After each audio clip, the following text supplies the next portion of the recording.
गहन चिंतन में लीन महर्षि वेद व्यास का हृदय एक असाधारण भार से भरा हुआ था। उन्होंने अपनी दिव्य दृष्टि से महाभारत के उस भीषण युद्ध को देखा था, जहां धर्म और अधर्म के बीच अंतिम संघर्ष हुआ था। उन्होंने स्वयं भगवान श्री कृष्ण के मुख से अर्जुन को दिए गए उस दिव्य ज्ञान को सुना था, जो भगवत गीता के रूप में उनके हृदय में अमिट रूप से अंकित हो गया था।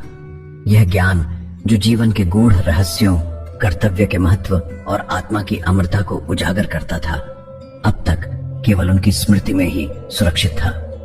व्यास जानते थे कि यह अनमोल ज्ञान केवल कुछ समय के लिए नहीं, बल्कि युगों युगों तक मानवता का मार्गदर्शन करने के लिए है।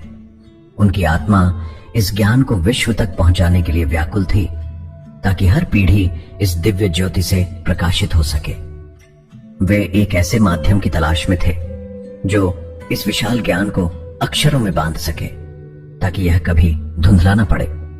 महर्षि व्यास को यह भली भांति ज्ञात था कि इस असाधारण कार्य के लिए एक ऐसे लेखक की आवश्यकता होगी जो न केवल उनकी वाणी की गति के साथ चल सके, बल्कि उस ज्ञान की गहराई और दिव्यता को भी पूर्ण रूप से समझ सके। महर्षि व्यास ने अपनी आंखें बंद की और भगवान ब्रह्मा का आह्वान किया। उनकी तपस्या से प्रसन्न होकर सृष्टिकर्ता ब्रह्मा प्रकट हुए। उनके मुख से मधुर वाणी निकली। व्यास, गीता का यह दिव्य ज्ञान शीघ्रता से लिपिबद्ध किया जाना आवश्यक है। यह मानव मात्र के कल्याण हेतु आवश्यक है। इसके लेखन के लिए केवल एक ही दिव्य पुरुष उपयुक्त होगा, वह है स्वयं श्री गणेश। केवल वे ही अपनी अपार बुद्धि और भक्ति से इस कार्य को पूर्ण कर सकते हैं। उनके मन में तुरंत भगवान गणेश का स्मरण हुआ, जो बुद्धि, विद्या और शुभता के प्रतीक है। गणेश, जिनका आशीर्वाद हर कार्य को निर्विघ्न रूप से संपन्न कराता है, इस महान कार्य के लिए सबसे उपयुक्त थे। व्यास ने बिना किसी विलंब के कैलाश पर्वत की ओर अपनी यात्रा आरंभ की।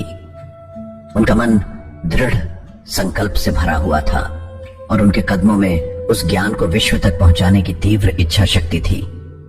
रास्ते में उन्होंने घने जंगलों, ऊंचे पहाड़ों और बहती नदियों को पार किया। उनकी एकमात्र धुन यही थी कि वे भगवान गणेश से मिलकर अपनी प्रार्थना रखें। अथक प्रयास के बाद महर्षि व्यास अंततः भगवान शिव और माता पार्वती के दिव्य धाम कैलाश पर्वत पर पहुंचे। वहां की शांति और पवित्रता ने उनके मन को और भी अधिक शांत कर दिया। उन्होंने भगवान गणेश के दर्शन किए, जो अपनी दिव्य आभा से उस स्थान को प्रकाशित कर रहे थे। व्यास ने उन्हें प्रणाम किया और बड़े ही विनम्र भाव से अपनी इच्छा व्यक्त की। उन्होंने गणेश को महाभारत के युद्ध के दौरान श्री कृष्ण द्वारा अर्जुन को दिए गए दिव्य उपदेश भगवत गीता को लिखने का प्रस्ताव दिया। भगवान गणेश, जो हमेशा ज्ञान के प्रसार के लिए तत्पर रहते थे और जिनका हृदय सभी प्राणियों के कल्याण के लिए धड़कता था, इस प्रस्ताव को सुनकर अत्यंत प्रसन्न हुए। उन्हें यह ज्ञात था कि यह ज्ञान मानवता के लिए एक अमूल्य धरोहर साबित होगा। भगवान गणेश ने महर्षि व्यास के प्रस्ताव को स्वीकार करते हुए कहा, हे महान ऋषि, मैं आपकी वाणी को लिपिबद्ध करने के लिए सहर्ष तैयार हूं। यह मेरे लिए सौभाग्य की बात होगी कि मैं इस दिव्य ज्ञान को अक्षरों का रूप दूं। लेकिन अगले ही क्षण उन्होंने एक ऐसी शर्त रखी जिसने व्यास को क्षण भर के लिए चिंता में डाल दिया। गणेश ने कहा, हे महर्षि, मेरी लेखनी की गति बहुत तेज है और यह बिना रुके चलती रहेगी। यदि किसी भी कारण से यह क्षण भर के लिए भी रुकी तो मैं उसी क्षण लिखना बंद कर दूंगा। व्यास इस चुनौती को सुनकर कुछ पल के लिए विचारमग्न हो गए। वे जानते थे कि उनके ज्ञान का प्रवाह भी तीव्र है, लेकिन क्या वे इतनी निरंतरता बनाए रख पाएंगे? फिर उनके मन में एक दिव्य विचार आया और उन्होंने आत्मविश्वास से भरकर कहा, हे प्रभु, मैं आपकी इस शर्त को स्वीकार करता हूं, लेकिन मेरी भी एक छोटी सी शर्त है। आप हर श्लोक को लिखने से पहले उसका अर्थ भली भांति समझेंगे और उसे आत्मसात करेंगे।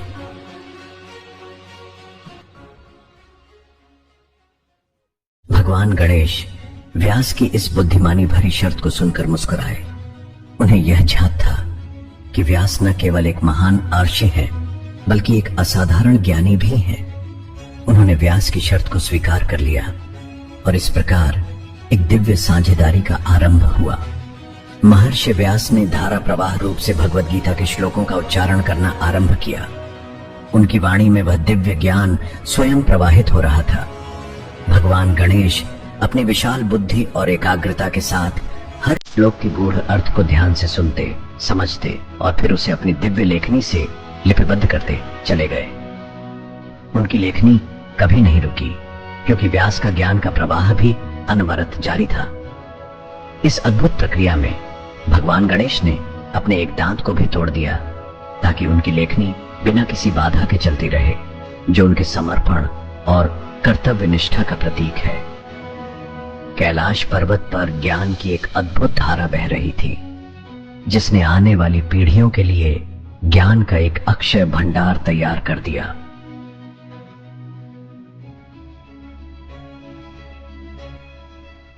इस दिव्य सहयोग और अथक परिश्रम के परिणाम स्वरूप भगवद गीता का जन्म हुआ, जो आज भी करोड़ों लोगों के लिए न केवल एक पवित्र ग्रंथ है, बल्कि जीवन के हर पहलू पर मार्गदर्शन करने वाला एक अनमोल सार है।